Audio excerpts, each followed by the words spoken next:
Hello बच्चों, welcome to बायोमेंटिस classes online. स्वागत है आपका क्रैश कोर्स सीरीज में। आज हम लेके आए रोटेशनल मोशन का पार्ट 2। इसमें आपको ज्यादा नहीं है, मैक्सिमम रोटेशनल मोशन हमारा पार्ट 1 में हो चुका है। पार्ट 2 में दिया जाता है सेंटर ऑफ मास और सेंटर ऑफ ग्रेविटी। बहुत इंपॉर्टेंट टॉपिक है, एक क्वेश्चन नीट में अक्सर सेंटर ऑफ मास और सेंटर ऑफ ग्रेविटी पर आता है। बहुत ध्यान से, जितना मैं बताऊं आपको पूरा याद करना है। सबसे पहली चीज आती है सेंटर ऑफ मास। तो सेंटर ऑफ मास क्या होता है? सेंटर ऑफ मास बॉडी पर आने वाला वो पॉइंट होता है जिस पर हम बॉडी के पूरे मास को कंसंट्रेटेड मान सकते हैं, ये एज्यूम करते हैं। इस पेन को मैं उंगली पर रखूं तो एक स्थिति ऐसी आएगी जब ये पेन बैलेंस हो जाएगा। तो ऐसी स्थिति कब होगी? जब मेरी उंगली इसके सेंटर ऑफ मास पे होगी। सेंटर ऑफ मास यानी क्या? वो पॉइंट जिस पर बॉडी के पूरे मास को कंसंट्रेटेड माना जा सके। सेंटर ऑफ मास यानी क्या? वो पॉइंट जिस पर बॉडी के पूरे मास को एज्यूम किया जा सके कि इस पॉइंट पे पूरा मास इकट्ठा है। क्लियर है? तो लिखो the centre of mass of a body, बहुत छोटा article, the centre of mass of a body. Theory, फॉर्मूले, न्यूमेरिकल सारा कुछ होगा, बहुत ध्यान से। The centre of mass of a body is the point where the whole mass of the body is supposed to be concentrated. क्या definition है? The center of mass of a body is the point where the whole mass of the body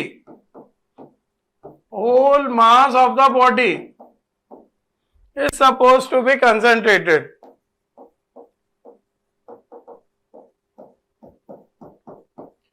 Where the whole mass of the body is supposed to be concentrated. छोटे छोटे point लिखवा रहा हूं, ध्यान से। Centre of मास यानी क्या? वो पॉइंट जिस पे बॉडी के पूरे मास को माना जा सके कि कंसंट्रेट है। तो ये हो सकता है बॉडी के अंदर हो सकता है ये बॉडी के बाहर हो। It may lie inside, outside or on the surface of body.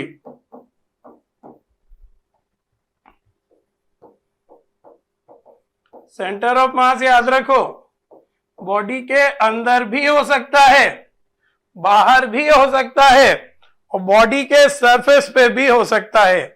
Centre of मास कहां हो सकता है? बॉडी के अंदर, बॉडी के बाहर या बॉडी के सरफेस पे। अगला, the position of centre of mass is independent of the coordinate system chosen. The position of centre of mass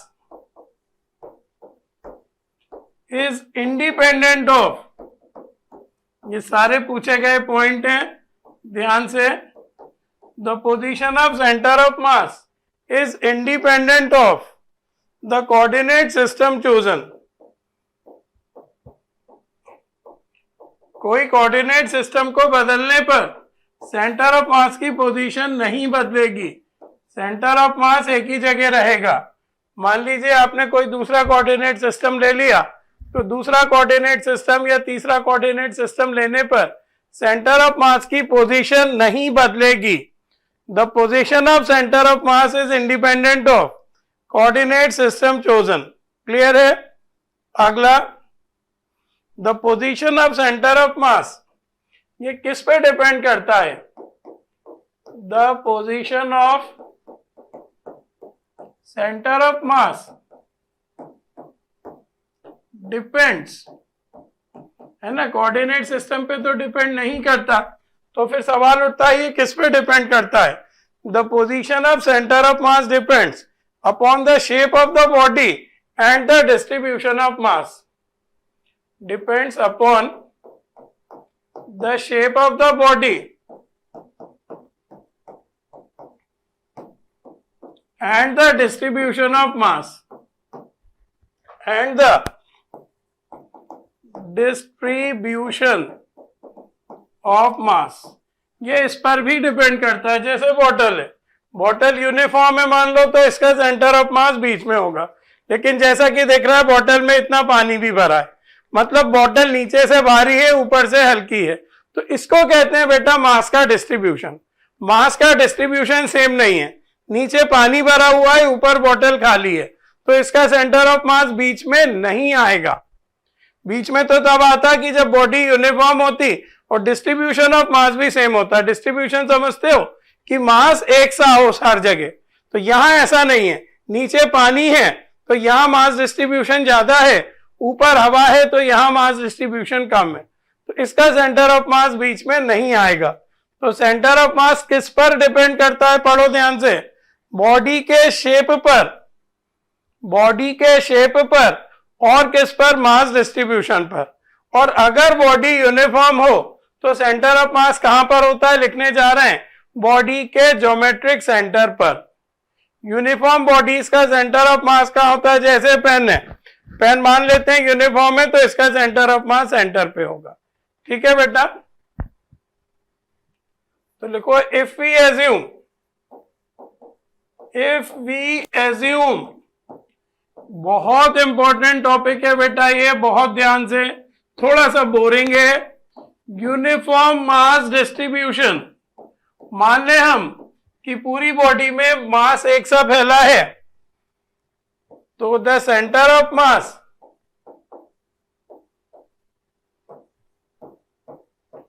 of uniform bodies, uniform मतलब एक सी अगर बॉडीज हैं, lie at the geometric centre of the body.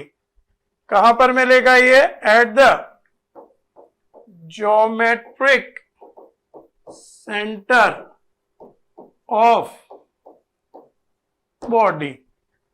याद रखिए बेटा, अगर हम uniform mass distribution माने, अगर हम यूनिफॉर्म मास डिस्ट्रीब्यूशन को माने, तो centre of mass uniform body का कहां होगा, बॉडी के ज्योमेट्रिक सेंटर पे।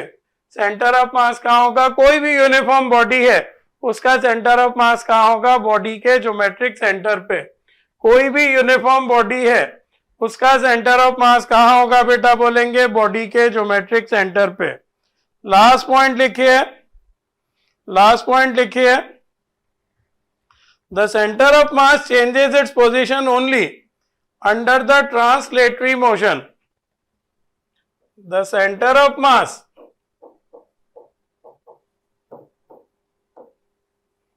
changes its position only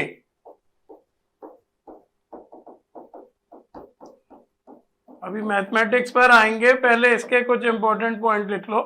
the centre of mass changes its position only under the translatory motion, under the translatory motion. Centre of mass की पोजीशन कब बदलती है, ट्रांसलेटरी मोशन में। There is no effect of rotatory motion on centre of mass. Rotational motion से centre of mass की position नहीं बदलती। There is no effect of rotatory motion. इसके अच्छे अच्छे क्वेश्चन ले लेंगे on centre of mass.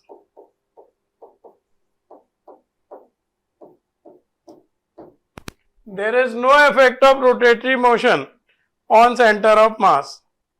There is no effect of rotatory motion on center of mass. There is no effect of rotatory motion on center of mass. Rotatory motion का center of mass पे कोई effect नहीं पड़ता। कुल मिला के अभी तक की कहानी में सिर्फ आपको इतना याद रखना है, जहां पूरी बॉडी का मास इकट्ठा हो वो सेंटर ऑफ मास, और यूनिफॉर्म बॉडीज में ये पॉइंट ज्योमेट्रिक सेंटर से कोइंसाइड करता है।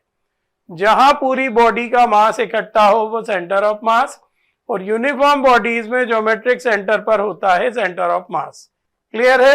अब चलिए कुछ फॉर्मूले निकालें सेंटर ऑफ मास के। हेडिंग डालो centre of mass of two particle system. Centre of mass of two particle system, figure बना लो।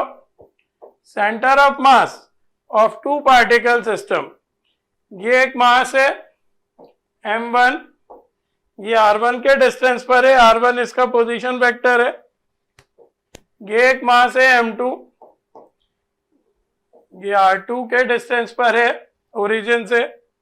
तो हमें क्या निकालना है, इस पूरे सिस्टम का सेंटर ऑफ मास, इस पूरे सिस्टम का सेंटर ऑफ मास निकालना है। तो r का फॉर्मूला क्या होता है, m1 r1 plus m2 r2 upon m1 plus m2। ये r1 और r2 पे वेक्टर साइन लगा दो। दो पार्टिकल सिस्टम का सेंटर ऑफ मास क्या होता है, m1 r1 plus m2 r2 upon m1 plus m2। दो पार्टिकल सिस्टम का सेंटर ऑफ मास क्या होता है बेटा, m1 r1 plus m2 r2 upon m1 plus m2। Clear है। और अगर कोऑर्डिनेट सिस्टम की बात करें तो x कोऑर्डिनेट निकालना हो हमें, तो सेंटर ऑफ मास का x कोऑर्डिनेट निकालना हो तो x कोऑर्डिनेट ऑफ COM,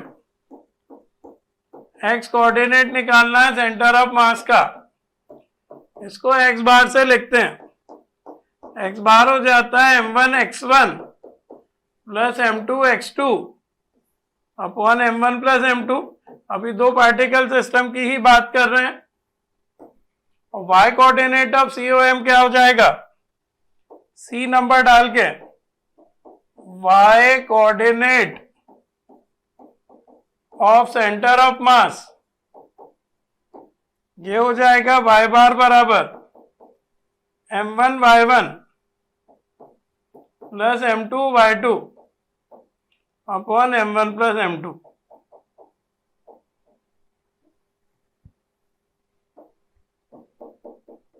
है ना। वेक्टर की बात करें तो पोजीशन वेक्टर क्या होगा, सेंटर ऑफ मास का m1 r1 plus m2 r2 upon m1 plus m2। एक से फॉर्मूले, याद रखने में कोई दिक्कत ही नहीं है।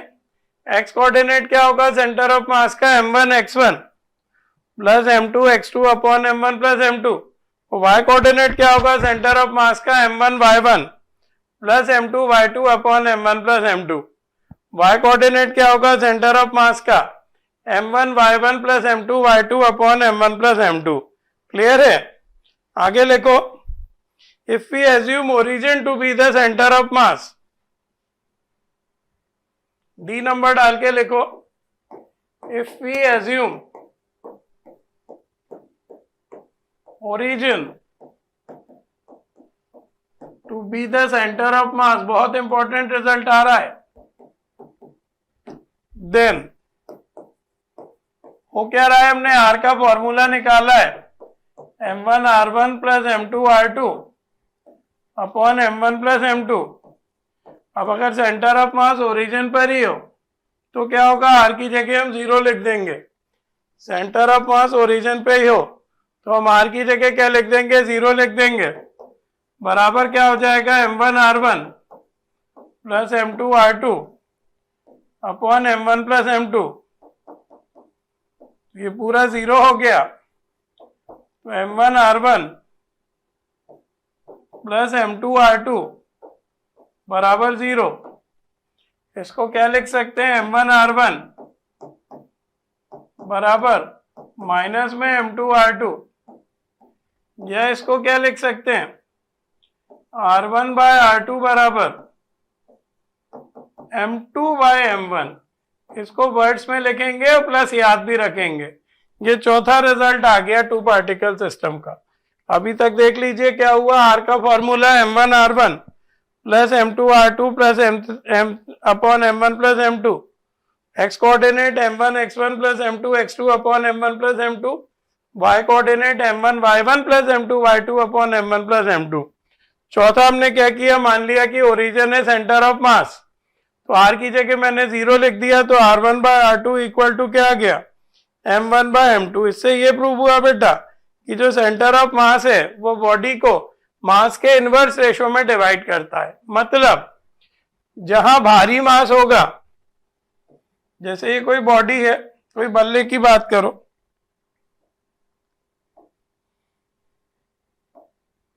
लिखो पहले वर्ड्स में लिखो, फिर मैं समझा रहा हूं। r1 बाय r2 के आगे m2 बाय m1 आ गया, वर्ड्स में लिखो that is the center of mass of the two particle system, divides the distance between them. लिख देता हूं, the center of mass of two particle system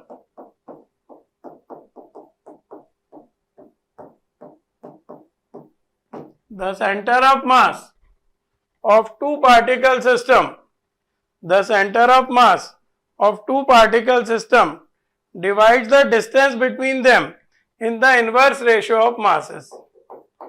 Divides the distance between them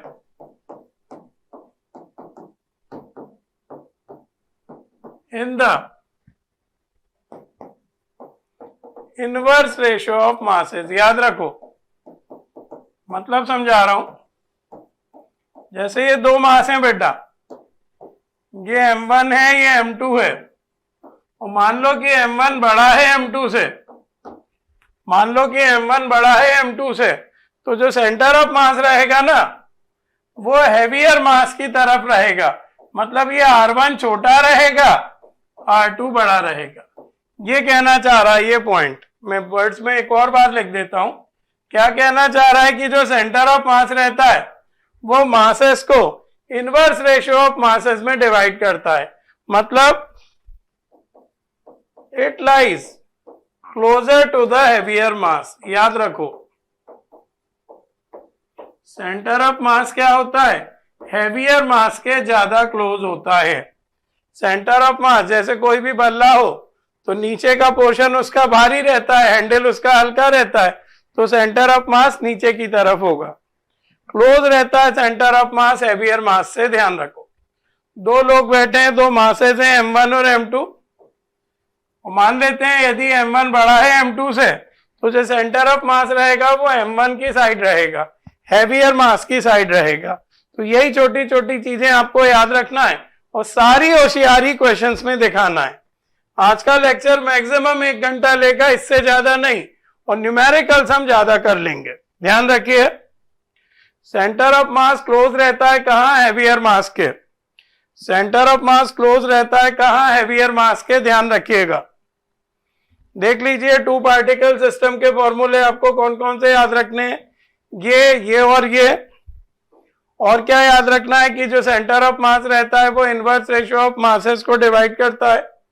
ये important line याद रखना है कि heavier मास के ज्यादा क्लोज रहता है। ये इंपॉर्टेंट लाइन याद रखना है कि ये हेवियर मास के ज्यादा क्लोज रहता है।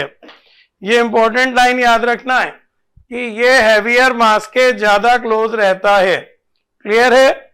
चलिए नेक्स्ट क्वेश्चन देखते हैं। कुछ खास बताने को नहीं है बेटा इस टॉपिक में। Centre of mass of several particles, heading डालिए centre of mass of several particles. अभी तक तो हम दो ही बॉडीज की बात कर रहे थे, अब अगर कई सारी बॉडीज हो तो फिर कुछ नहीं, आर का फॉर्मूला क्या हो जाएगा? m1r1 plus m2r2 plus m3r3 plus dot dot dot mnrn upon m1 plus m2, n particle से मान लिया मैंने, plus m3 plus dot dot dot up to mn। लिख लीजिए।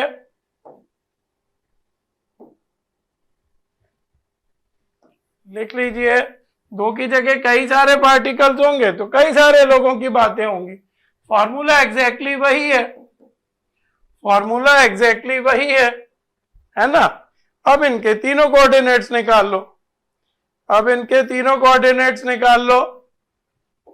x बार क्या होगा? m1 x1 एक से ही है, plus m2 x2 plus m3 x3 plus dot dot dot mn xn upon m1 plus m2 plus m3 plus dot dot dot up to mn। ये हो गया X coordinate centre of mass का। लिखते जाइए, इसके बहुत अच्छे अच्छे क्वेश्चंस मैं आपको करा दूंगा। ये हो गया X coordinate centre of mass का। अब इसी तरह वाई कोऑर्डिनेट लिख लो। वाई कोऑर्डिनेट क्या होगा, बाहर लगाना है, वेक्टर साइन नहीं लगाना। वाई कोऑर्डिनेट क्या होगा, m1y1 plus m2y2 plus m3y3 plus dot dot dot mn upon m1 plus m2 plus m3 plus dot dot dot up to mn। ये हो गया वाई कोऑर्डिनेट, है ना। ये किसकी बातें हो रही हैं, सेवरल पार्टिकल सिस्टम की। ये किसकी बातें हो रही हैं, सेवरल पार्टिकल सिस्टम की। ये किसकी बातें हो रही हैं, सेवरल पार्टिकल सिस्टम की। क्लियर है। और z कोऑर्डिनेट क्या हो जाएगा, m1z1 plus m2z2 plus m3z3, simple सी चीजें हैं, एक C, dot dot dot mnzn upon, ये हुआ लगता है बेटा बच्चों को ये टॉपिक आपको स्ट्रॉन्ग करना है। बहुत अच्छे अच्छे क्वेश्चंस देखेंगे हम इसमें। तो ये होता है इसका z कोऑर्डिनेट। ये मैथमेटिकल टॉपिक है, इसमें थ्योरी ज्यादा नहीं है। ये तो मैं खींच रहा हूं, बाकी आपका काम तो एक से ही चल सकता है इससे, है ना।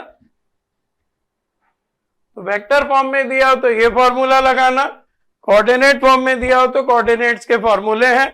x निकालना हो तो m1 x1 plus m2 x2 plus m3 x3 dot dot dot mn xn upon m1 plus m2 plus m3 up to mn। y निकालना हो तो m1 y1 plus m2 y2 plus m3 y3 plus dot dot dot mn yn upon m1 plus m2 plus m3। और z निकालना हो तो m1 z1 plus m2 z2 plus m3 z3 plus dot dot dot mn zn upon m1 plus m2 plus m3 plus dot dot dot up to mn। Clear है। सारे फॉर्मूले एक से हैं, किसी तरह की कोई समस्या नहीं है। तो ये हो गया centre of mass of several particle system. आगे लिखिए, centre of mass of continuous distribution of mass. Centre of mass of continuous distribution of mass. मान लो कोई इस तरह की बॉडी है, अनइवन बॉडी है, उसका सेंटर ऑफ मास कैसे निकालेंगे। मान लीजिए कोई अनइवन बॉडी है, कंटिन्यूअस डिस्ट्रीब्यूट हो रहा है मास, उसका सेंटर ऑफ मास कैसे निकालेंगे। तो x कोऑर्डिनेट आएगा उसका, x बाहर से लिख रहा हूं मैं, x कोऑर्डिनेट आएगा, कंटिन्यूअस डिस्ट्रीब्यूशन है तो integral of x dm upon integral of dm, integral of x dm upon integral of सिर्फ dm। ये कंटिन्यूअस मास डिस्ट्रीब्यूशन में ये फॉर्मूला लगेगा, integral of X D M upon integral of D M, integral of X D M upon integral of D M. इसी तरह Y coordinate बोलो centre of mass का, integral of Y D M upon integral of D M. Y coordinate क्या होगा centre of mass का, integral of Y D M upon integral of D M. और z coordinate क्या होगा centre of mass का, integral of z dm upon integral of dm। z coordinate क्या होगा centre of mass का, integral of z dm upon integral of dm। तो अगर आपको मास इक्वेशन के फॉर्म में दिया हो, मास वेरी कर रहा हो आगे बढ़ने से या पीछे आने से, तो कुछ इस तरह के फॉर्मूले लगाना है। हेडिंग क्या डालना है आपको, पूरा सिस्टमेटिक नोट्स बनाओ बेटा। मेरा पढ़ाया हुआ आपको समझ में ही तब आएगा जब आप उसे रजिस्टर में नोट करोगे। चीजों को धीरे धीरे टफ करेंगे हम। एक्स बार का फॉर्मूला बोलो, integral of X D M upon integral of D M. Y bar बोलिए, integral of Y D M upon integral of D M. और जेड बार बोलिए, integral of Z D M upon integral of D M. Clear है। चलिए आगे बढ़ते हैं। हम जितने फॉर्मूले आपको बताए जाएं याद करना है। अगली हेडिंग डालिए centre of mass of composite bodies. अगली हेडिंग डालिए centre of mass of composite bodies.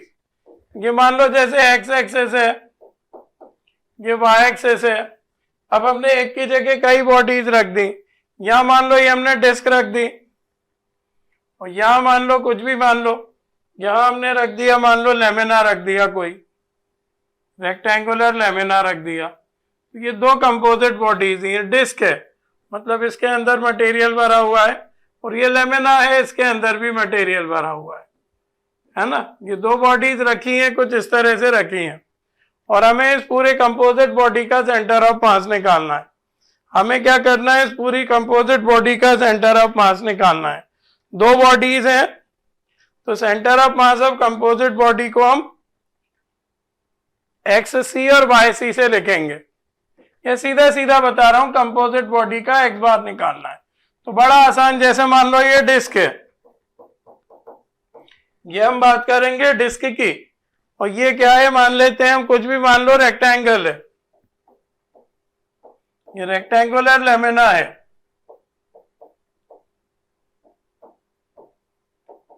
दोनों कुछ इस तरह से रखें क्लोज टू क्लोज, और ये जो कंपोजिट बॉडी फॉर्म हो रही है इसका हमें सेंटर ऑफ मास निकालना है। तो इसके सेंटर ऑफ मास का एक्स कोऑर्डिनेट होगा, ये तो एक एक्स वाई प्लेन पे ही है तो जेड की बातें नहीं होंगी, कि mass of disc into centre of mass of disc.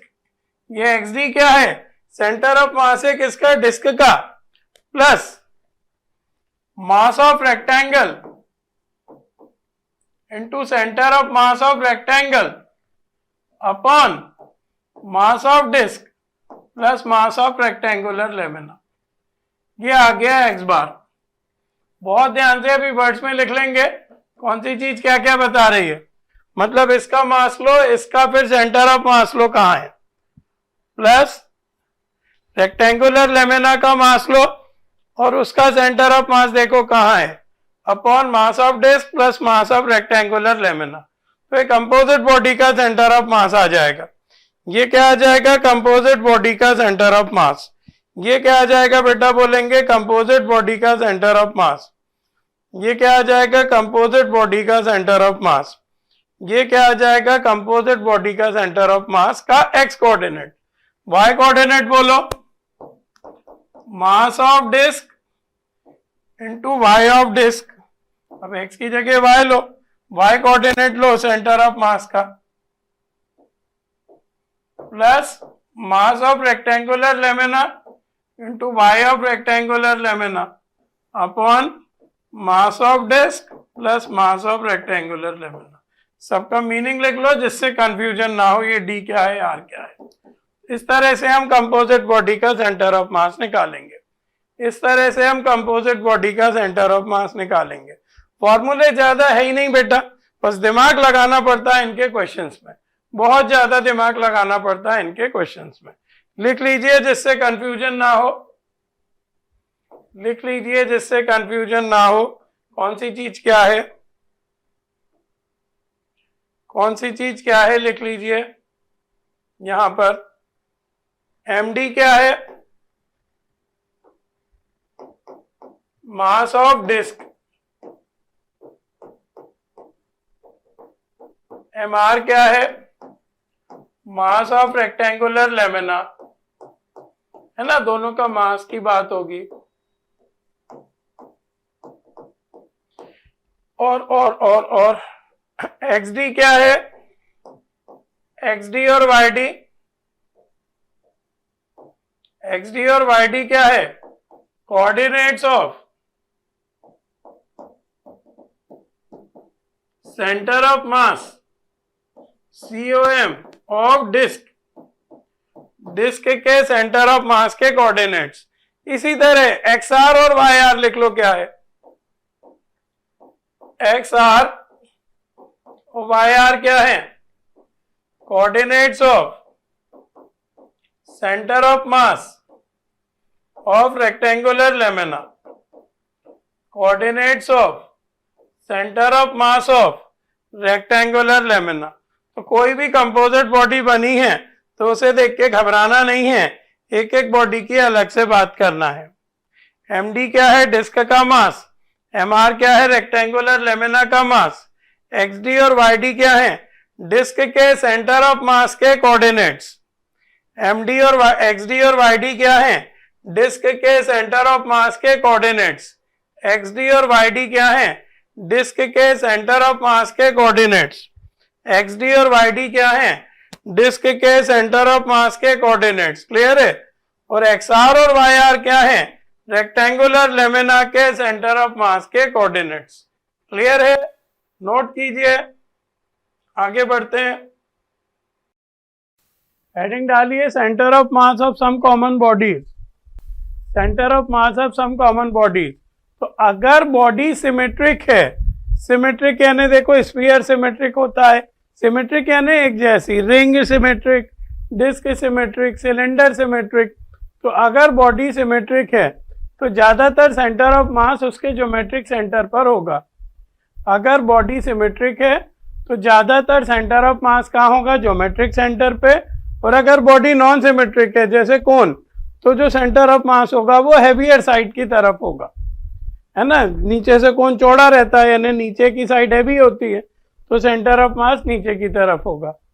तो यूनिफॉर्म बॉडीज में कहाँ होता है centre of mass, geometric centre पे। और नॉन यूनिफॉर्म बॉडीज में सेंटर ऑफ मास कहाँ होता है, हैवियर साइड की तरफ। तो हेडिंग डालेंगे centre of mass of some common bodies. तो सबसे पहले हम सिमेट्रिक बॉडीज की बात कर रहे हैं, सबसे पहले मैं सिमेट्रिक बॉडीज की बात कर रहा हूं, सबसे पहले मैं बात कर रहा हूं सिमेट्रिक बॉडीज की। कहाँ होता है सिमेट्रिक बॉडीज का centre of mass, geometric centre पे। पहला लिखो यूनिफॉर्म हॉलो स्फीयर, यहां लिखो बॉडी और यहां लिखो COM, COM यानी सेंटर ऑफ मास। पहला देख रहे हैं uniform, uniform hollow sphere, uniform hollow sphere. तो कहां होगा, सेंटर पे, यूनिफॉर्म हॉलो स्फीयर। तो यहां लिखो सेंटर ऑफ स्फीयर। अच्छा सॉलिड होगा तो सॉलिड में भी यही होगा, यूनिफॉर्म सॉलिड स्फीयर। ये सिमेट्रिक बॉडीज की बात कर रहे हैं, यूनिफॉर्म सॉलिड स्फीयर। आपको कुछ समझ में आएगा कौन बॉडी सिमेट्रिक कौन नॉन सिमेट्रिक। तो सेंटर ऑफ स्फीयर, तो चाहे हॉलो हो चाहे सॉलिड हो, कहाँ रहेगा सेंटर ऑफ मास, सेंटर पे। अगला लिखो uniform circular ring, uniform circular ring, चूड़ी, वही सेंटर ऑफ रिंग पे। Uniform circular disc, centre of disc, है ना। ज्यादातर अगर बॉडी यूनिफॉर्म हो तो कहाँ होता है, सेंटर पे। तो uniform circular disc, centre of disc, uniform centre circular disc, centre of disc, uniform circular disc, centre of disc, uniform rod, uniform rod, तो सेंटर ऑफ रॉड। कोई रॉड है यूनिफॉर्म है, कहाँ होगी, सेंटर ऑफ रॉड। ये सारी कौन सी बॉडीज हैं, सिमेट्रिक बॉडीज हैं। तो इनके सेंटर ऑफ मास निकालने में कोई समस्या नहीं है। इनका जो सेंटर होगा वो ज्योमेट्रिक सेंटर पे होगा, इनका जो सेंटर होगा, सेंटर ऑफ मास होगा, वो कहाँ होगा, ज्योमेट्रिक सेंटर पर होगा। इनका जो सेंटर ऑफ मास होगा वो कहाँ होगा, ज्योमेट्रिक सेंटर पर होगा। क्लियर है। स्फीयर सॉलिड हो या हॉलो हो, centre, ring centre, disc centre, rod centre. आगे लिखो स्क्वायर और रेक्टेंगुलर लेमिना, ये सब सिमेट्रिक बॉडीज हैं।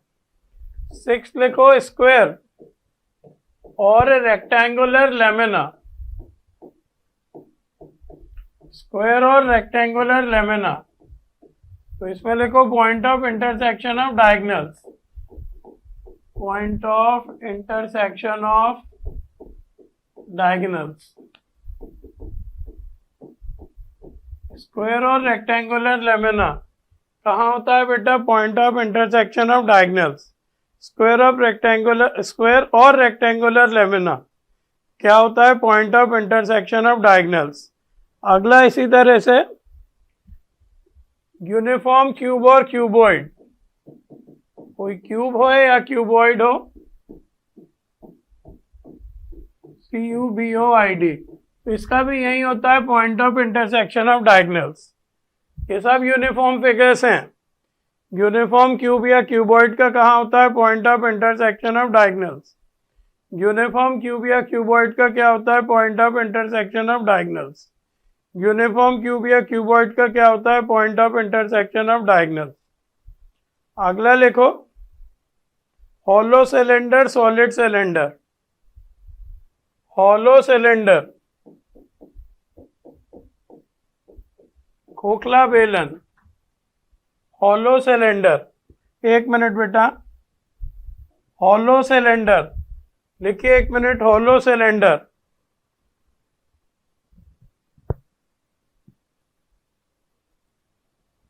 हॉलो सिलेंडर का भी कहाँ होगा? सेंटर पे होगा। हॉलो सिलेंडर का भी कहाँ होगा? सेंटर पे होगा। हॉलो सिलेंडर, सिलेंडर की स्पेलिंग सही करो, हॉलो सिलेंडर। तो हॉलो सिलेंडर का कहाँ होगा बेटा? बोलेंगे मिडिल पॉइंट ऑफ या mid point of axis of the cylinder. जो एक्सेस होगी उसके मिड पॉइंट पे, है ना, इसकी एक्सेस है तो इसके मिड पॉइंट पे। तो mid point of axis of cylinder, mid point of axis of cylinder, mid point of axis of cylinder.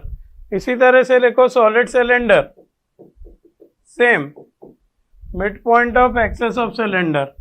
इसी तरह से आप क्या लिखो? सॉलिड सिलेंडर, तो इसका भी क्या लिखो? Mid point of axis of cylinder. तो ये कुल मिला के कुछ ऐसे फिगर्स हैं जो यूनिफॉर्म है। अब लिखेंगे नॉन यूनिफॉर्म यानी सिमेट्रिक हैं। अब कुछ लिखेंगे नॉन सिमेट्रिक बॉडीज के, यही 8-9।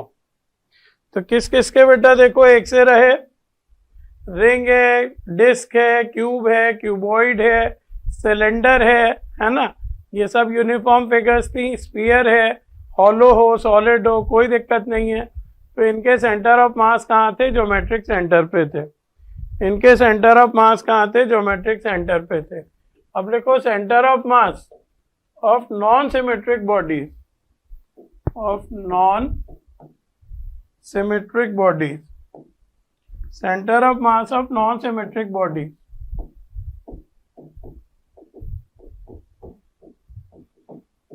अब नॉन सिमेट्रिक बॉडीज के तो याद रखने पड़ेंगे। एक मोटी सी बात बताऊं तो क्या है कि ये हैवियर साइड की तरफ होते हैं। एक मोटी चीज क्या चलेगी कि अगर कोई नॉन सिमेट्रिक बॉडीज है तो उसका सेंटर ऑफ मास कहाँ होगा? हैवियर साइड की तरफ होगा। पहला लिखो ट्राइंगुलर प्लेन लैमिना। पहला क्या है? Triangular, triangular plane lamina.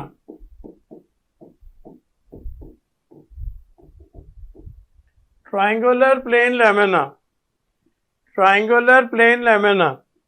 Figure भी बना देता हूं। ये ट्राइंगुलर प्लेन लैमिना है, इसका सेंटर ऑफ मास कहाँ होगा? तो इसका सेंटर ऑफ मास होता है जहां मीडियन एक दूसरे को इंटरसेक्ट करें, यानी सेंट्रोइड पर। तो सेंट्रोइड बेस से कितने डिस्टेंस पे होता है? अगर ट्राइंगल की हाइट h है तो जो सेंट्रोइड बेस से कितने डिस्टेंस पे होता है? h/3। अगर ट्राइंगल की हाइट h है तो कितने डिस्टेंस पे होता है? h/3। तो ट्राइंगुलर प्लेन लैमिना, तो इसका लिखो centre of mass, point of intersection of medians, point of intersection of medians.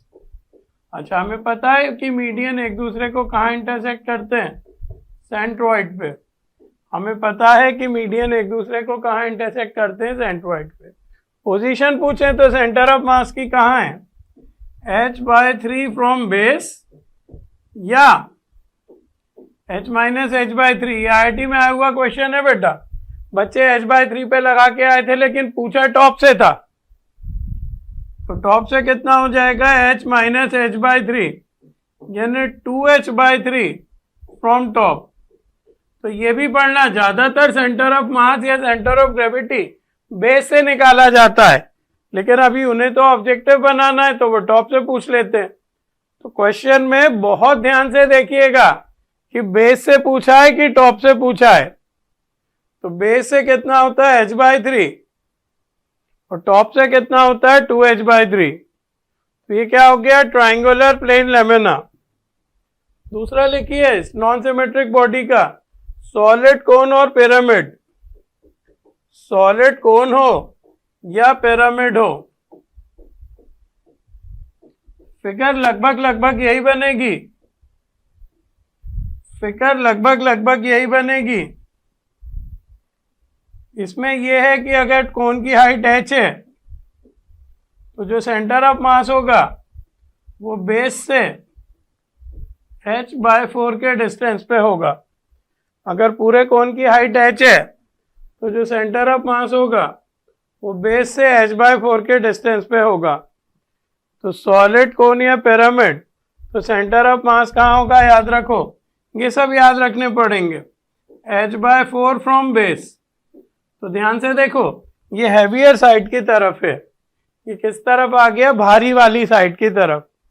h/4 from base, ध्यान से देखिए सॉलिड कोन या pyramid h/4 from base, solid कोन या pyramid h/4 from base. Clear है? चलिए आगे लिख रहे हैं। ये सब किसकी बातें हो रही हैं, ये सब किसकी बातें हो रही हैं, नॉन सिमेट्रिक बॉडीज की। ये सब किसकी बातें हो रही हैं, नॉन सिमेट्रिक बॉडीज की। तीसरा लिखो हॉलो कोन,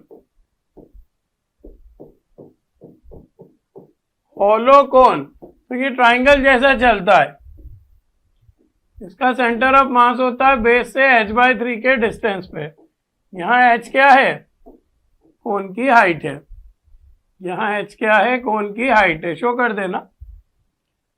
तो कोन का अगर हॉलो कोन है तो इसका सेंटर ऑफ मास कहाँ होता है, बेस से h/3 के डिस्टेंस पे। तो लिख लीजिएगा h/3 from base, heavier side, मैं बार बार कह रहा हूं h/3 फ्रॉम बेस, जहां h क्या है, कोन की हाइट है।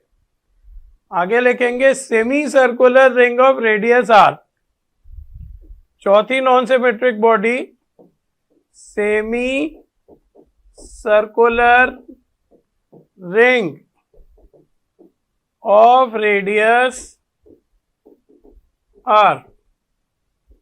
एक सेमी सर्कुलर रिंग बनाना है हमें r रेडियस की, तो उसका जो सेंटर ऑफ मास होगा वही बेस से 2r/π के डिस्टेंस पे होगा। बेस से r यहां पर क्या है, जो भी हमने लिया है रिंग उसका रेडियस, तो कितना होगा 2r/π के डिस्टेंस पे।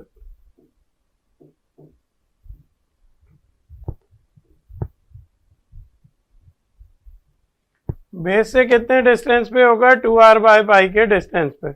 Semi circular ring of radius r, base से 2r/π के डिस्टेंस पे, तो लिख लो 2r/π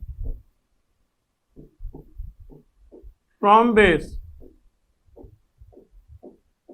2r/π from base, base से 2r/π के डिस्टेंस पे होगा semi circular ring of radius r। कितना बेटा, 2r/π के डिस्टेंस पे बेस से। ये जितना याद हो पाए आपको याद करना है। अगला लिखिए सेमी सर्कुलर डिस्क। रिंग और डिस्क में क्या फर्क है, रिंग बीच में से खोखली है और डिस्क में बीच में मटेरियल होगा। सेमी सर्कुलर डिस्क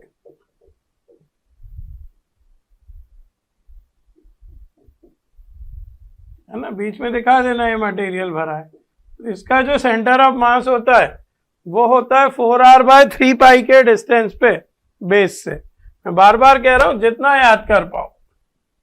इसका सेंटर ऑफ मास कितना होता है, 4r/3π। और अच्छे से लिखूं या वहां लिख दे रहा हूं, वहां लिख दे रहा हूं, ये याद रखो ये सेंटर ऑफ मास है तो ये इसका बेस है। तो 4r/3π फ्रॉम बेस वही है, हैवियर साइड की तरफ है। 4r/3π from base, 4r/3π from base. तो सबसे पहले हमने किसकी बात की, सेमी सर्कुलर रिंग की, फिर हमने बात की सेमी सर्कुलर डिस्क की। तो सेमी सर्कुलर रिंग का COM कहाँ है, 2r/π के डिस्टेंस पे, और इसका कहाँ है, 4r/3π के डिस्टेंस पे। डिस्टेंस नापे कहाँ से जा रहे हैं, बेस से नापे जा रहे हैं। डिस्टेंस नापे कहाँ से जा रहे हैं बेटा, बोलेंगे बेस से नापे जा रहे हैं। डिस्टेंस नापे कहाँ से जा रहे हैं, बेस से नापे जा रहे हैं। क्लियर है? चलिए आगे बढ़ते हैं, आगे बढ़ते हैं। 6 लिखिए, hemispherical shell, hemispherical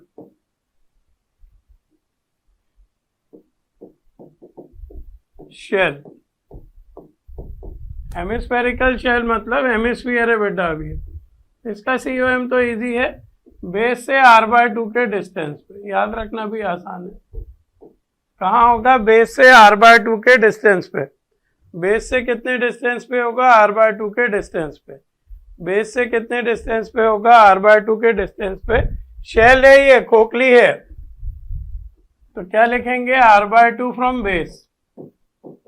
hemispherical shell का फॉर्मूला इजी, बेस से r/2 के डिस्टेंस पे। हेमिस्फेरिकल शेल का फॉर्मूला इजी है, बेस से r/2 के डिस्टेंस पे। अगला है सॉलिड हेमिस्फीयर, 7वां, सॉलिड हेमिस्फीयर। अगला क्या है? Solid hemisphere. सॉलिड हेमिस्फीयर का क्या है? 3r/8 के डिस्टेंस पे बेस से। जिसका बेस है ये सॉलिड है, शेड कर दो, तो बेस से कितने डिस्टेंस पे है ये? 3r/8 के डिस्टेंस पे। सॉलिड हेमिस्फीयर का सेंटर ऑफ मास बेस से कितने डिस्टेंस पे होता है? 3r/8 के डिस्टेंस पे। 3r/8 from base. Solid hemisphere का सेंटर ऑफ मास कहाँ होता है? बेस से 3r/8 के डिस्टेंस पे। सॉलिड हेमिस्फीयर का सेंटर ऑफ मास कहाँ होता है? बेस से 3r/8 के डिस्टेंस पे। क्लियर है? ये हो गया 7th। हेमिस्फेरिकल शेल का कितना है? बेस से r/2 के डिस्टेंस पे। सॉलिड हेमिस्फीयर का कितना है? बेस से 3r/8 के डिस्टेंस पे। अगला लिखिए circular arc. Circular arc figure बना लो, इसका तो हम एक्स कोऑर्डिनेट निकालेंगे। ये कोई सर्कुलर आर्क है, थीटा के एंगल पे है ये कोई सर्कुलर आर्क है। मैं दूसरे पेन से शेड कर देता हूं। ये है सर्कुलर आर्क। तो सर्कुलर आर्क का कहाँ होता है सेंटर ऑफ मास? इसका एक्स कोऑर्डिनेट का फॉर्मूला है r sin theta by theta. XCM का फॉर्मूला है r sin थीटा, r यानी आर्क की रेडियस, बाय थीटा। r क्या है? कैपिटल R भी लिख सकते हो, कोई दिक्कत नहीं है। जब सब कैपिटल में चल रहा है तो यहां भी कैपिटल में ही लिखो, r sin theta by theta. किसका निकाला है? ये सर्कुलर आर्क का सेंटर ऑफ मास का X coordinate, r sin theta by theta. क्या होता है एक्स कोऑर्डिनेट का फॉर्मूला? वाई कोऑर्डिनेट तो चेंज होगा, डिपेंड करेगा लेंथ पे। एक्स कोऑर्डिनेट याद रखो r sin theta by theta. Last formula 9th formula, sector of semi circular plate. Sector of semi circular plate, sector of semi circular plate, sector of semi circular plate. पिछली वाली जैसी figure बनेगी, बस ये बीच में अब मटेरियल है। बीच में अब क्या है? मटेरियल है, और वही है थीटा का एंगल है, और ये आर का रेडियस है ना। पहले क्या था? देखो ध्यान से, पहले मटेरियल नहीं था, सिर्फ आर की आर्क थी, बीच में खोखला था। अभी क्या है? बीच में भी मटेरियल है, तो 2r sin theta by 3 theta होता है ये। इसका सेंटर ऑफ मास कहाँ होता है? एक्स कोऑर्डिनेट है ये भी, 2r sin theta by 3 theta. Centre of mass का एक्स कोऑर्डिनेट क्या होता है? 2r sin theta by 3 theta. Centre of mass क्या होता है sector of semi circular plate का? 2r sin theta by 3 theta. Sector of circular plate 2r sin theta by 3 theta. Sector of circular plate क्या formula? 2r sin theta by 3 theta. Sector of circular plate क्या formula? 2r sin theta by 3 theta. Sector of circular plate क्या formula है? 2r sin theta by 3 theta. Clear है? तो कुछ symmetric bodies के centre of मास याद रखिए। Symmetric bodies में क्या याद रखना है, बस इतना याद रखना है कि उनका centre of mass geometric centre पे होता है। और नॉन सिमेट्रिक बॉडीज में तो आपको याद करना है। नॉन सिमेट्रिक बॉडी में हमने कोन की बात की, पहले ट्राइंगुलर लेमिना तो h/3, कोन h/4, होलो कोन तो h/3। और किसकी बात की बेटा हमने, सेमी सर्कुलर रिंग की तो 2r/पाई, फिर सेमी सर्कुलर डिस्क की तो 4r/3 पाई, फिर हेमिस्फेरिकल शेल की तो r/2, फिर सॉलिड हेमिस्फीयर की तो 3r/8। फिर हमने बात की किसकी, ये सर्कुलर आर्क की बात की तो ये r sin θ/θ। फिर हमने बात की sector of semi circular plate तो 2r sin θ/3θ। जितना आपको याद हो पाए याद करिए बेटा, है ना, जितना भी आपको याद हो पाए याद करिए। चलिए आगे बढ़ते हैं, हेडिंग डालो centre of mass of truncated bodies. ये तो फॉर्मूले हैं, सीधे मैं समझा देता हूं ये क्या है। हेडिंग डालिए centre of mass of truncated bodies. Heading डालिए centre of mass of truncated bodies. इसका मतलब समझिए, ये मान लो कोई बॉडी है, ये मान लो कोई डिस्क है, इससे माइनस करना है कुछ पार्ट को। मैं दूसरे पेन से बना देता हूं। इससे हमें इतने पार्ट को माइनस करना है, इतने पार्ट को हमें गोल करना है, काटना है, इतने पार्ट को हमें काटना है। ठीक है बेटा, तो ये सर्कुलर पार्ट हमें काटना है। तो सर्कुलर पार्ट कटने के बाद ये बॉडी कैसी दिखेगी, सर्कुलर पार्ट के कटने के बाद ये बॉडी कैसी दिखेगी, कुछ ऐसी हो जाएगी, है ना। शेड कर दो अब। इस तरह की बॉडीज का फिर हमसे कहते हैं सेंटर ऑफ मास निकालो। कटने के बाद बॉडी कैसी हो गई, दिख रहा है ना। इस पूरी बॉडी में से ये पोर्शन कट कर दिया, पोर्शन कट कर दिया तो बॉडी ऐसी दिखने लगी। तो इसका सेंटर ऑफ मास क्या होता है, इसके सेंटर ऑफ मास के एक्स कोऑर्डिनेट क्या होते हैं, वाई कोऑर्डिनेट क्या होते हैं, जेड कोऑर्डिनेट क्या होते हैं। तो ध्यान से देखो, ऐड करते तो प्लस साइन लगता, ये तो घटा रहे हैं, मतलब इतना हिस्सा काट रहे हैं तब ये बॉडी बन रही है। तो एक्स सेंटर ऑफ मास का formula m1x1 minus m2x2 minus होगा अपॉन m1 माइनस m2, है ना। ज्यादातर आपने फॉर्मूले प्लस के पढ़े थे कि दो बॉडीज हैं। अब इसमें तो बॉडी को घटा रहे हैं, तो m1x1 minus m2x2 upon m1 minus m2। Same यही फॉर्मूला YCM का, Y सेंटर ऑफ मास का, m1y1 माइनस m2y2, है ना। कोई पोर्शन अगर हम कट कर रहे हैं तो फिर ये फॉर्मूला लगेगा अपॉन m1 माइनस m2। अब इसमें समझाना कुछ है ही नहीं, क्योंकि कट हो रहा है पोर्शन तो माइनस साइन आ रहा है, क्योंकि पोर्शन कट हो रहा है तो कौन सा साइन आ रहा है, माइनस साइन आ रहा है। इसी तरह ZCM क्या होगा, m1z1 minus m2z2 upon m1 minus m2। तो ये ट्रंकेटेड बॉडीज में ये होते हैं फॉर्मूले। x निकालना है तो इस फॉर्मूले से निकालो, y निकालना है तो इस फॉर्मूले से, z निकालना हो तो इस फॉर्मूले से। क्लियर है। इस पर्टिकुलर पोर्शन में से हमने ये घटा दिया, ये काट दिया, तो ऐसी दिखी बॉडी। अब इस बॉडी का सेंटर ऑफ मास निकालने को कहते हैं। x1 क्या है, x कोऑर्डिनेट है पूरी बॉडी का, और x2 क्या है, ये जो कटा हुआ पार्ट है उसका x कोऑर्डिनेट। जब सवाल करेंगे तो फॉर्मूला अप्लाई करना अपने आप आपको आएगा। तो ट्रंकेटेड बॉडीज में क्या होता है, बजाय प्लस साइन यूज करने के माइनस साइन यूज करते हैं। फिगर से आपको बिल्कुल क्लियर हो गया होगा। इसमें से ये काटा तो ये बचा, ऐसे कुछ सवाल होंगे तो ये फॉर्मूले लगेंगे। क्लियर है। चलिए आगे बढ़ते हैं। बहुत छोटा लेसन है बेटा, ये बहुत जल्दी खत्म होगा। हेडिंग डालो सेंटर ऑफ ग्रेविटी। तो ध्यान से सुनो, हमने लिखा जहां पूरा मास इकट्ठा हो वो पॉइंट कहलाता है सेंटर ऑफ मास, और जहां पूरा वेट इकट्ठा हो, दोनों में फर्क है बेटा, वो पॉइंट कहलाता है सेंटर ऑफ ग्रेविटी। पूरा मास जहां इकट्ठा होता है वो क्या कहलाता है, सेंटर ऑफ मास, और पूरा वेट जहां इकट्ठा होता है वो कहलाता है सेंटर ऑफ ग्रेविटी। ज्यादातर दोनों पॉइंट एक ही जगह होते हैं, ज्यादातर कह रहा हूं, ज्यादातर दोनों पॉइंट एक ही जगह होते हैं।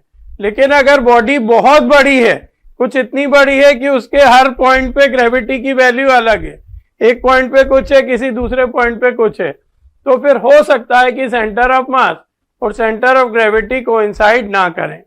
अगर ग्रेविटी की वैल्यू हर जगह अलग अलग है बॉडी पर, तो हो सकता है कि सेंटर ऑफ मास और सेंटर ऑफ ग्रेविटी कोइंसाइड ना करें। एक और इम्पोर्टेंट पॉइंट, ये थ्योरी के लिए है सारे पॉइंट, हम ऐसी जगह चले गए जहां ग्रेविटी की वैल्यू 0 है तो वेट 0 हो जाएगा, तो सेंटर ऑफ ग्रेविटी का कोई मीनिंग ही नहीं रहेगा, वेट ही नहीं है, फिर काय का सेंटर ऑफ ग्रेविटी।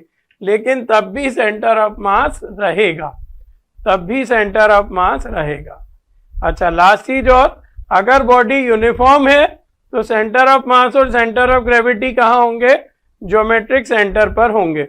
अगर बॉडी यूनिफॉर्म है तो सेंटर ऑफ मास और सेंटर ऑफ ग्रेविटी कहाँ पर होंगे?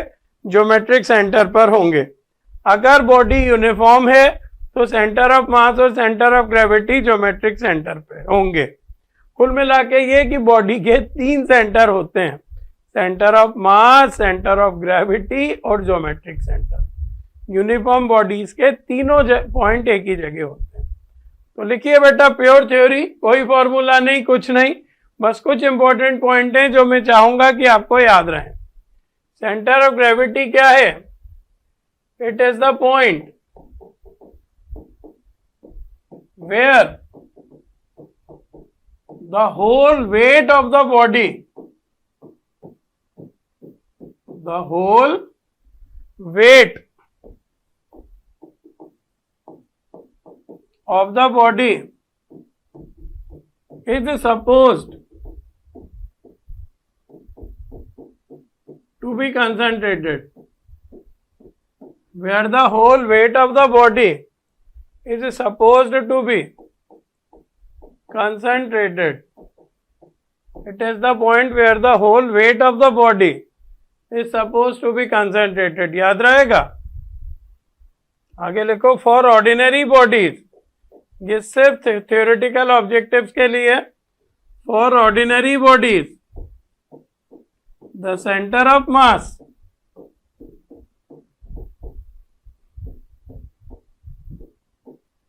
And the centre of gravity, pure theory है, ध्यान से करिए, कोइंसाइड विद ईच अदर, दोनों एक ही जगह होंगे ऑर्डिनरी बॉडीज के लिए। ऑर्डिनरी बॉडी में आपने सेंटर ऑफ मास पढ़ लिया, यानी आपने सेंटर ऑफ ग्रेविटी पढ़ ली, दोनों एक दूसरे से कोइंसाइड करते हैं। But for the body of large dimension, अगर हम बहुत बड़ी बॉडी की बात करें, for the body of large dimension, for the body of large dimension, where the value of acceleration due to gravity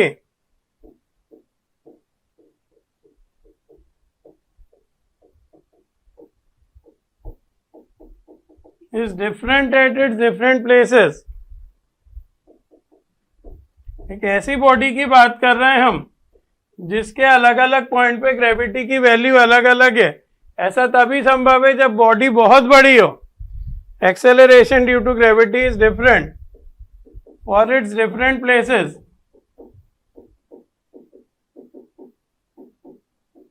तो फिर जरूरी नहीं है कि दोनों कोइंसाइड करें। The centre of mass COM may not coincide with the center of gravity. The center of mass may not coincide with the center of gravity.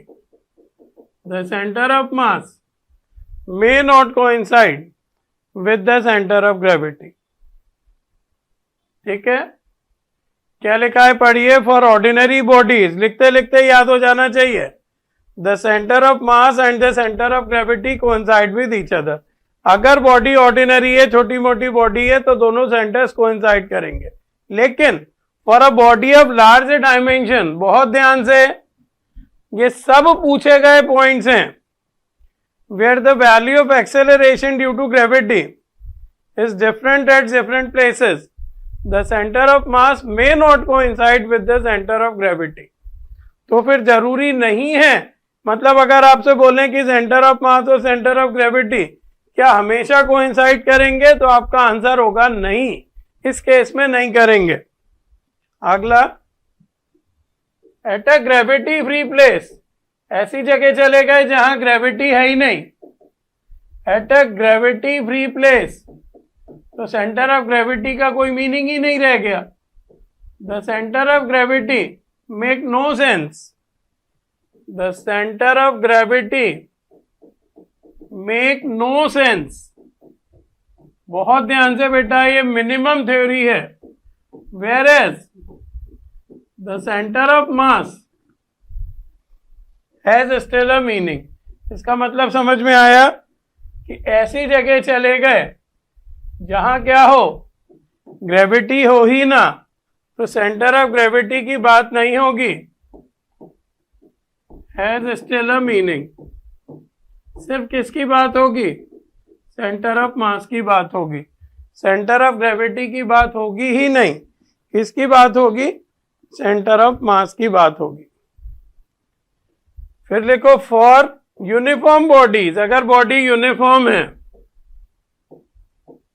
Uniform bodies किसे कहते हैं, जैसे रिंग है, डिस्क है, स्फीयर है, cylinder है, जो एक से हो, है ना, कोन, ट्राइंगल, ये सब नहीं, क्यूब है, क्यूबॉइड है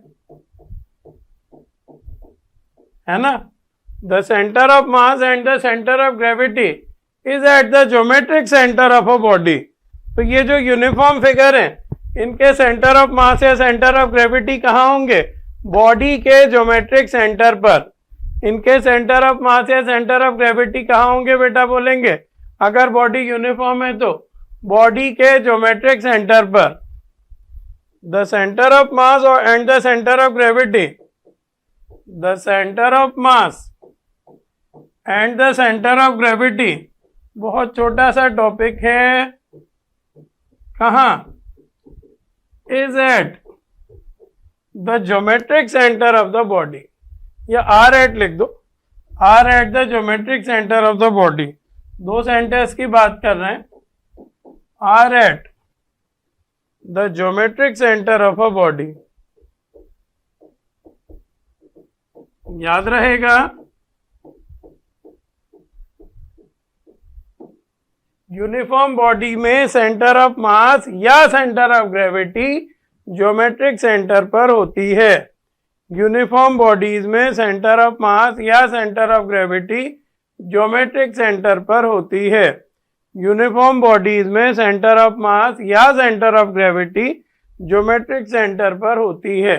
तो सेंटर ऑफ ग्रेविटी की ये कहानी है, जहां पूरा वेट इकट्ठा हो वो सेंटर ऑफ ग्रेविटी।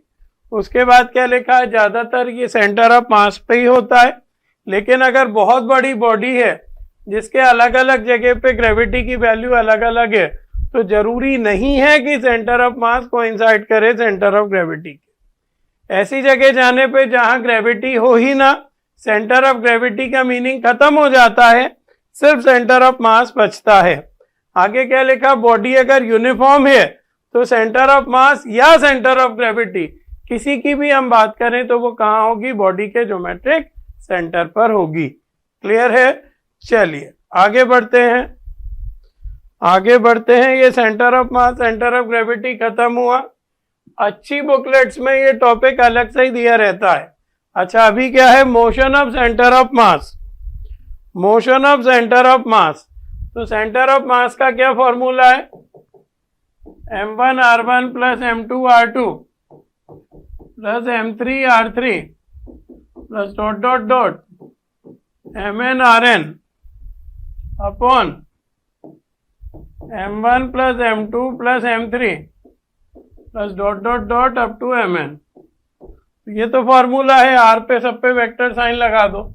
इसको यदि मैं डिफरेंशिएट कर दूं, आपको पता है डिस्प्लेसमेंट वेक्टर को डिफरेंशिएट करने पे क्या आते हैं, वेलोसिटी। इसको यदि मैं डिफरेंशिएट कर दूं तो वेलोसिटी आ जाएगी टाइम के रिस्पेक्ट में, और अगर इसको मैं टाइम के रिस्पेक्ट में फिर से डिफरेंशिएट कर दूं तो एक्सेलरेशन आ जाएगा। क्लियर है।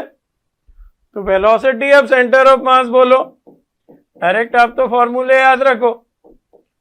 वेलोसिटी ऑफ सेंटर ऑफ मास इसको v से लिखेंगे, तो ये हो जाएगा m1v1 plus m2v2 plus m3v3। Simple सी चीजें हैं, जहां जहां r था वहां भी आ गया, dot dot dot up to mn upon m1 plus m2 plus m3 plus dot dot dot up to mn।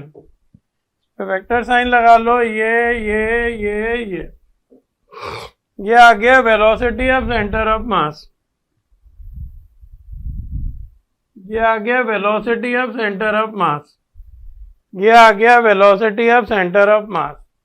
आके लिखो acceleration of centre of mass. Velocity कैसे आता है पता है ना, डिस्टेंस को डिस्प्लेसमेंट को डिफरेंशिएट करते हैं तो वेलोसिटी आता है, तो जहां आर था वहां भी आ गया। ये हम क्या पढ़ना है, मोशन ऑफ सेंटर ऑफ मास। अगला लिखो acceleration of centre of mass. ये भी सिंपल है, वेलोसिटी वाले को फिर से डिफरेंशिएट कर दो तो एक्सेलरेशन आ जाएगा, फॉर्मूला वैसे ही रहेगा। एक्सेलरेशन आएगा m1a1 plus m2a2 plus m3a3 plus dot dot dot mnan upon m1 plus m2 plus m3 plus dot dot dot up to mn।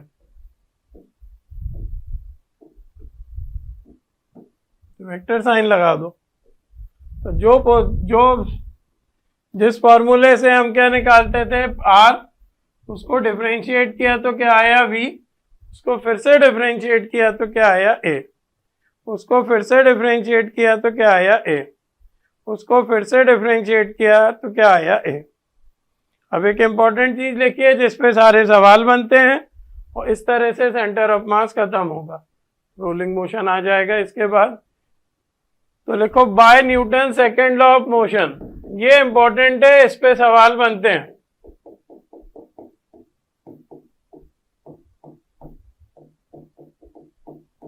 Bye Newton second law of motion, F equal to होता है ना ma, तो ये कौन सा force होता है, F external. तो F external is equal to क्या होता है, d by d t of mv। तो ये जो v होती है ना, ये सेंटर ऑफ मास वाले v होता है। वेलोसिटी को डिफरेंशिएट करने पे एक्सेलरेशन आता है ना, तो ma को क्या लिख दिया, यहां लिख देता हूं, F external is equal to हमने लगाया ma, और एक ही जगह ये लिख दिया d by d t of m into VCM। अब मुझे बताओ कि यदि F एक्सटर्नल 0 हो जाए तो क्या होगा,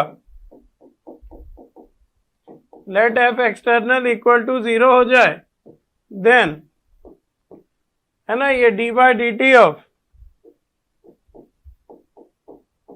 m इंटू VCM, ये भी 0 हो जाएगा।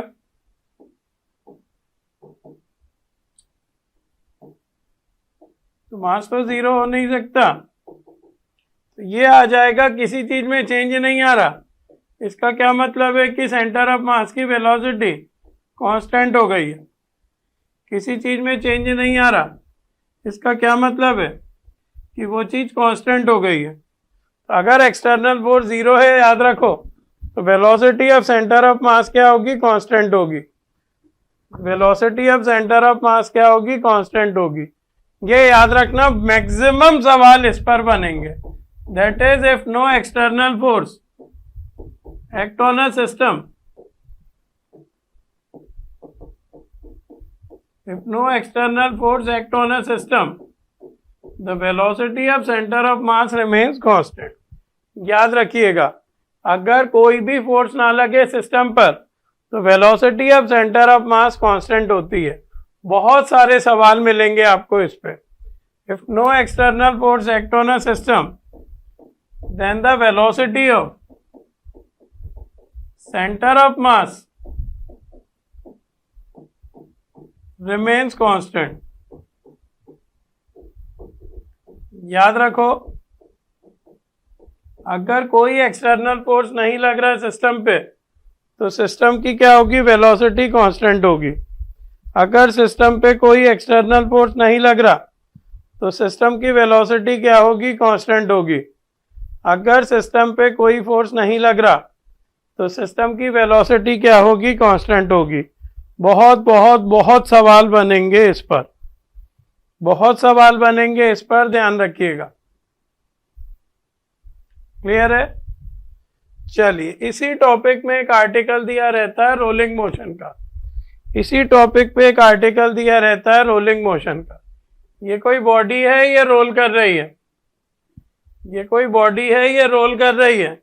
किस स्पीड से? ओमेगा सी एम की स्पीड से। मान लो सेंटर ऑफ मास इसका रोल कर रहा है ओमेगा सी एम से, ओमेगा सी एम की स्पीड से रोल कर रही है ये, और इसका जो सेंटर है वो वी सी एम से आगे जा रहा है। ओमेगा सी एम से घूम रही है और ये वी सी एम से आगे जा रहा है। तो होता क्या है, ध्यान से सुनना, होता क्या है, ध्यान से सुनना। हमें अलग अलग जगह वेलोसिटी निकालने को कहते हैं। मतलब अगर सेंटर की वेलोसिटी वी सी एम है तो कुछ और पॉइंट्स की वेलोसिटी निकालो। मान लो किस किस की वेलोसिटी निकालना है, हम खुद बना लेते हैं। यहाँ सबसे टॉप पे पॉइंट ले लिया ए, यहाँ वेलोसिटी निकालने को कहते हैं। टॉप पे पॉइंट ले लिया ए, यहाँ वेलोसिटी निकालेंगे। एक पॉइंट ले लिया बी, ये सेंटर तो हो गया सी। एक पॉइंट यहाँ ले लो बी, एक पॉइंट यहाँ ले लो डी। सब पे हम वेलोसिटी निकालेंगे, जबकि सेंटर की वेलोसिटी क्या दी है, वी सी एम। जबकि सेंटर की वेलोसिटी क्या दी है, वी सी एम। क्लियर है? तो ये बी कितने डिस्टेंस पे, कुछ भी मान लो समझाने के लिए, r/2, डी कितने डिस्टेंस पे, मान लो r/4। सबकी हमें वेलोसिटी निकालना है कि अगर सेंटर वी सी एम से मूव कर रहा है तो ए किस वेलोसिटी से मूव करेगा, बी सी डी। बस इसमें ये याद रखो, जब ऊपर की बात करें तो पॉजिटिव लेना है और नीचे की बात करना है तो नेगेटिव लेना है। यानी ऐसा बेटा, पहले तो एक फार्मूला लिख लो। v बराबर क्या होगा, हर पॉइंट पे v निकालने का, वी सी एम तो हम लेंगे ही लेंगे, वी सी एम तो हम लेंगे ही लेंगे, plus omega C M cross R लेंगे। Omega C M cross R, ये होता है किसी भी पॉइंट पे वेलोसिटी निकालने का formula. v is equal to v c m plus omega C M cross r. तो सेंटर ऑफ मास में ये सारी चीजें सिखाई जाती हैं। यानी अब इस फॉर्मूले को अप्लाई करना सीखो। बस मैं तो ये कह रहा हूँ कि ऊपर की चीजें पॉजिटिव लो और नीचे की चीजें नेगेटिव लो। कोई बहुत बड़ी चीज नहीं बता रहा हूँ, मैथ में यही चलता है ना, ऊपर पॉजिटिव नीचे नेगेटिव। चलिए, सबसे पहले मैं निकाल रहा हूँ ए पॉइंट पे वेलोसिटी। तो वी सी एम को मैंने वी सी एम लिखा, ओमेगा सी एम को मैंने ओमेगा सी एम लिखा और आर को मैंने आर लिखा। ए पॉइंट सेंटर से कितनी दूरी पे है, आर की दूरी पे है। ए यानी टॉप मोस्ट पॉइंट है, तो ओमेगा आर क्या कहलाता है, वी कहलाता है। तो ये आ जाएगा v c m plus v c m, तो ये आ जाएगा 2 times of v c m. मतलब अगर ये v वेलोसिटी से मूव कर रहा है तो ए पॉइंट डबल वेलोसिटी से मूव करेगा। ए पॉइंट डबल वेलोसिटी से मूव करेगा। अब मुझे b पे वेलोसिटी निकालना है। अब मुझे b पे वेलोसिटी निकालना है तो वी सी एम तो रहेगा ही रहेगा प्लस ओमेगा सी एम। मुझे बताओ b पॉइंट का मैंने डिस्टेंस कितना माना है सेंटर से, r/2, तो क्रॉस r/2, तो वही ओमेगा क्रॉस r को तो वी सी एम कहते हैं। तो ये आ गया v c m plus v c m by 2, तो ये आ गया 3/2 वी सी एम। ये चलेगा, बस r हमें पता होना चाहिए। ये चलेगा 3/2 वी सी एम की स्पीड से। अब डी पॉइंट की बात करेंगे। डी पॉइंट सेंटर से r/4 नीचे है। नीचे यानी नेगेटिव लेना है, बस इतना ध्यान रखो। नीचे यानी नेगेटिव लेना है, बस इतना ध्यान रखो और कुछ नहीं। क्या हो जाएगा, वी सी बराबर वी डी बराबर, वी सी तो पता ही है, वी डी आ जाएगा v c m plus omega C M cross, ये डिस्टेंस कितना r/4, इसे नेगेटिव में ले लो। नेगेटिव में क्यों? क्योंकि मैंने बोला नीचे का डिस्टेंस है। नेगेटिव में क्यों लेना है? क्योंकि ये नीचे का डिस्टेंस है। तो ये आ गया VCM माइनस VCM/4। ये कितना आ गया? VCM minus VCM/4। VCM minus VCM/4 कितना आ गया? 3/4 टाइम्स ऑफ VCM। ये कितना आ गया? 3/4 टाइम्स ऑफ VCM। एक जगह स्पीड और निकाल लो, मान लो E पे। E कहाँ है? सबसे नीचे का पॉइंट है। E कहाँ है? सबसे नीचे का पॉइंट है। E कहाँ है? सबसे नीचे का पॉइंट है। तो मुझे बताओ E पॉइंट पे स्पीड कितनी होगी? अब मैं निकाल रहा हूं वेलोसिटी एट E। यही फॉर्मूला लगाओ, VCM plus omega CM cross, ये कितने डिस्टेंस पे? -r। मैंने बोला है नीचे के डिस्टेंस को नेगेटिव में लो।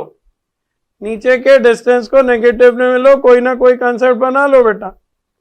नीचे के डिस्टेंस को नेगेटिव में लो। नीचे के डिस्टेंस को नेगेटिव में लो। नीचे के डिस्टेंस को नेगेटिव में लो। तो कितना आ गया बेटा? ये VCM, ये माइनस VCM हो गया है ना, ये नेगेटिव में हो गया, तो ये 0। तो प्योर रोलिंग मोशन के कारण ई पे वेलोसिटी 0 होती है। तो ये फॉर्मूला याद रखो, वेलोसिटी निकालने को आती है डिफरेंट पॉइंट्स की, तो आपको पता होना चाहिए। बस इसमें मैंने क्या बोला, क्या याद रखो? ऊपर के आर को पॉजिटिव में लो, नीचे के आर को नेगेटिव में लो, कभी आंसर गलत नहीं आएगा। तो ये आपका कंप्लीट होता है centre of mass and centre of gravity. अब हम इसके क्वेश्चंस करेंगे। क्लियर है?